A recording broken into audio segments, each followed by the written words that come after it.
Salut à tous et bienvenue sur le Shoeshiner TV, la chaîne où on parle chaussures, mais pas que. Aujourd'hui, on va parler d'un artiste qui a marqué la pop culture, la danse et la musique à travers le monde. Un mec qui a recréé la scène, qui a créé des mouvements iconiques. Et justement, parmi ces mouvements iconiques, il y en a un qui a fait bugger tout le monde. Le lean de Smooth Criminal. Cette inclinaison complètement dingue où il se penche 45 degrés vers l'avant, défiant toutes les lois de la gravité. Une prouesse visuelle qui a laissé à l'époque, des millions de téléspectateurs bouche bée. Pendant des années, des fans, des scientifiques et même des kinés se sont demandé comment c'est possible. Eh bien, spoiler, le secret, il se trouve pas uniquement dans ses muscles, il se trouve aussi dans ses chaussures. Installez-vous confortablement, on va décortiquer tout ça.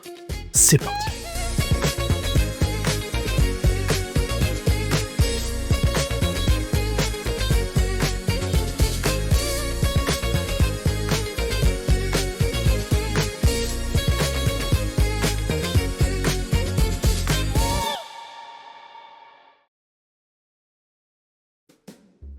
Pour comprendre pourquoi Michael a inventé ce système, faut déjà comprendre le personnage.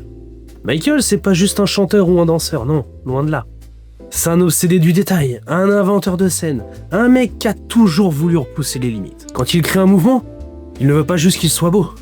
Il voulait qu'il soit unique, reconnaissable et presque impossible à pouvoir réaliser sans lui. C'est comme ça qu'il a développé le moonwalk, le pivot à l'infini et les arrêts en statue. Et un jour, il lui est arrivé une idée complètement folle. Je veux que mon corps se penche en avant plus loin que le corps humain peut le supporter. Alors, tout le monde lui explique que c'est physiquement impossible. Le centre de gravité, les muscles, les tendons, tout ça, ils ont dit non. Mais vous connaissez Michael, et il a répondu. C'est de l'ignorance. Et c'est là que naît le projet Anti-Gravity Lean. Eh, je parle bien anglais. Hein. Bon, maintenant qu'on l'a remis dans son contexte, parlons des choses qui nous intéressent vraiment. Ses chaussures. Et parce que oui, dans Smooth Criminal, ce n'est pas que son corps qui défie les gravités. C'est aussi ce qu'il a au pied. Alors, comment ça marche exactement ? Faut imaginer la scène, début des années 90. Michael travaille avec ses deux costumiers, Michael Bunch et Donnie Tompkins. Ces deux-là, c'est un peu les Jamis du costume. Des gars qui pouvaient transformer n'importe quelle idée en accessoire de scène. Du coup, ce jour-là, Michael arrive avec ce concept complètement fou. J'aimerais qu'on puisse faire un mouvement impossible. Un truc qui fasse croire que le corps peut se pencher au-delà de ses limites. Et là, normalement, comme d'habitude, n'importe quel technicien lui aura dit non. Mais eux, ils disent on va trouver comment. Avec Bunch et Tompkins aux manœuvres, ils vont imaginer une chaussure qui n'a plus rien de normal. De l'extérieur, il ressemble à un simple mocassin noir, en cuir, élégant, tout à l'effigie de Michael. Mais à l'intérieur, c'est un petit chef-d'œuvre de mécanisme. Au cœur du talon de cette chaussure, ils intègrent un mécanisme ingénieux. Il s'agit d'une fente, souvent décrite comme une forme de V inversée, pensée pour s'accrocher à un plot métallique. Cette encoche est renforcée par une plaque métallique directement intégrée dans la structure du talon. Sans ce renfort crucial, la chaussure céderait sous la pression du corps en bascule. À l'intérieur, une plaque rigide est ajoutée pour éviter que le pied se torde quand Michael se bascule. Le tout est assemblé dans un cuir plastique pour que l'esthétique reste irréprochable, propre et élégant. Absolument rien ne doit laisser deviner la moindre modification. Ensuite, l'autre partie du système est installée dans la scène.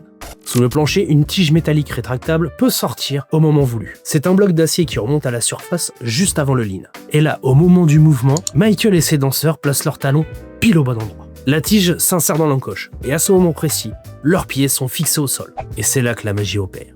Le corps bascule.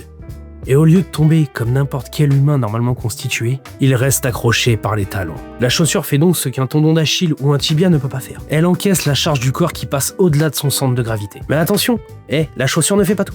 Si t'es pas Michael Jackson, tu te casses la figure. Pour réussir le lean, il fallait un gainage monstrueux, une coordination parfaite et un entraînement digne d'un tortank. Bref, ces chaussures permettent le trucage, mais c'est le corps de MJ qui rendait ce mouvement crédible. Ce système, il l'aimait tellement qu'il a décidé de le breveter. Ainsi, en 1992, Michael Jackson, Michael Bunch et Donnie Tompkins ont conjointement déposé un brevet aux États-Unis pour une méthode et appareil pour créer une illusion anti-gravité. Ce brevet leur sera accordé officiellement en 1993. Et dans ce document, tout est expliqué noir sur blanc. L'encoche en V, la plaque interne, la tige qui sort de la scène, l'objectif d'incliner le corps à un angle extrême. L'artiste n'a pas breveté la danse, ni un simple pas de moonwalk, il a breveté une chaussure et le système scénique qui lui permet de défier les lois de la physique. Et c'est ça qui est incroyable. Ce mouvement que tout le monde pensait magique était en fait le mélange parfait entre une invention ingénieuse, un mécanisme de scène subtil et un artiste capable de contrôler son corps au millimètre. Au final, le lean, ce n'était pas de la magie. Ce n'est pas non plus un simple trucage. C'est le résultat du parfait mélange de la créativité, de la technique, de la cordonnerie améliorée, de la mécanique de scène et d'énormément d'entraînement. Une chaussure modifiée, une scène préparée, un artiste obsédé par la perfection, et paf! Un mouvement qui traverse les décennies. Comme quoi, parfois, pour bousculer les lois de la physique, il suffit juste d'une bonne idée et d'une très bonne paire de chaussures.